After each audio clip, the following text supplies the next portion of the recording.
I definitely made too many mistakes. Iga Swiatek rues unforced errors as impressive winning streak comes to an end.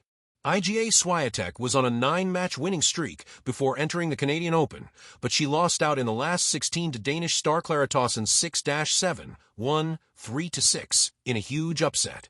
Swiatek had looked unstoppable in recent weeks, winning her first Wimbledon title in dominant fashion while also not dropping a set since the second-round victory over American Catherine McNally. Tauson took an early advantage, breaking the Pole's serve in the third game. Swiatek eventually broke back to make it 5-5, but not before she missed 7 earlier breakpoints, even at one point being 0-40 ahead of her opponent. A sloppy tiebreak for the 24-year-old allowed Tauson to win 6 consecutive points and take the first set.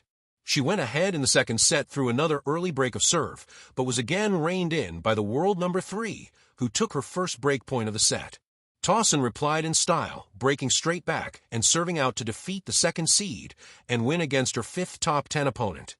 This is also sweet revenge after she was taken down by Swiatek at Wimbledon a month ago. Unforced errors cost Swiatek.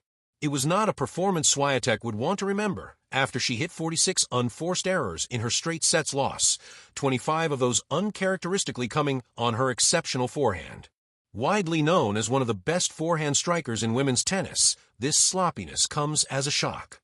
After the match, Swiatek noted the mistakes she made, specifically in the tiebreak where she lost 7-1, but also praised her opponent, with Swiatek unable to find any answers to what was a brilliant display from the 22-year-old.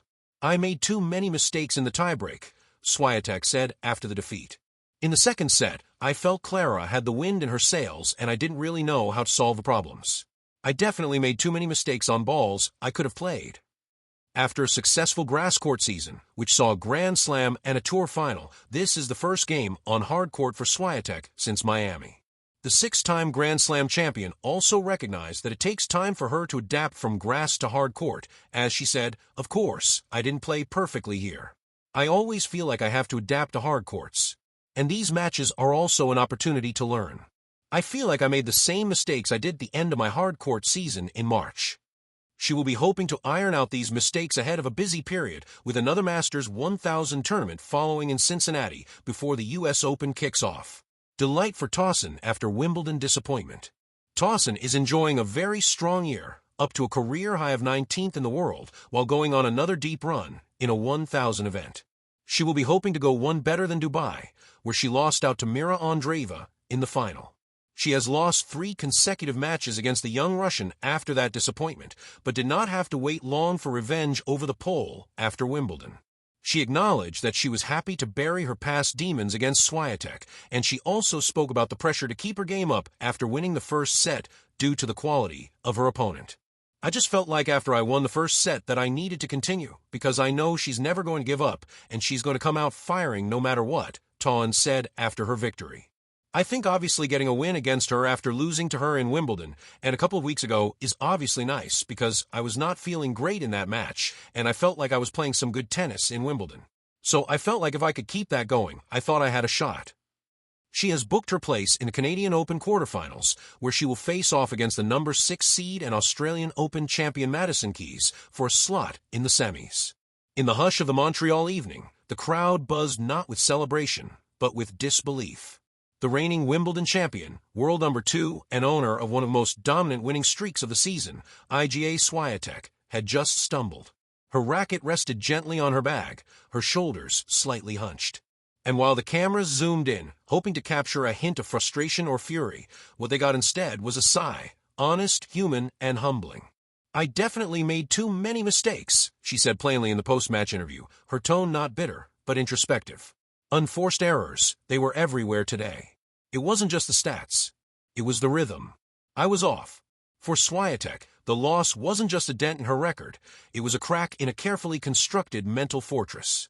With each tournament she'd entered this year, she'd carried the weight of expectation like a warrior with armor, admired, respected, and nearly impenetrable. But on this cool Canadian court, against a hungry opponent with nothing to lose, the armor showed a fracture. The match that broke the chain. Her opponent, a rising talent with powerful baseline ground strokes and fearless energy, played the match of her life. There were blistering forehands, cheeky drop shots, and a serve that Swiatek struggled to read. But most notable was the composure. The underdog did not blink. Swiatek, in contrast, seemed caught between aggression and uncertainty. The stats told a brutal story. Over 30 unforced errors, many coming on routine shots Swiatek usually executed in her sleep. Forehands flew long, backhands clipped the tape, and second serves sat up begging to be punished. And every mistake seemed to pull her further away from her signature rhythm, that elegant dance of precision and power that fans had come to expect. I felt like I was chasing the match the whole time, she admitted. Even when I had opportunities, I couldn't convert them. It's hard to win when you're not playing your game. A streak built on steel. For months, Iga Swiatek had been nearly untouchable. Her winning streak wasn't just about skill, it was about mindset. She had bulldozed through clay, dominated grass, and looked every bit the favorite to sweep hardcourt season 2. Her combination of tactical intelligence, fitness, and emotional discipline had made her a model of modern tennis excellence. But even the best falter. And when they do, it's not just a loss. It's a reminder that greatness, no matter how effortless it appears, is built on fragile balance. The kind that can tip with a single mistimed swing. What lies beneath? Swiatek is known for her transparency. While many athletes deflect blame, she owns it.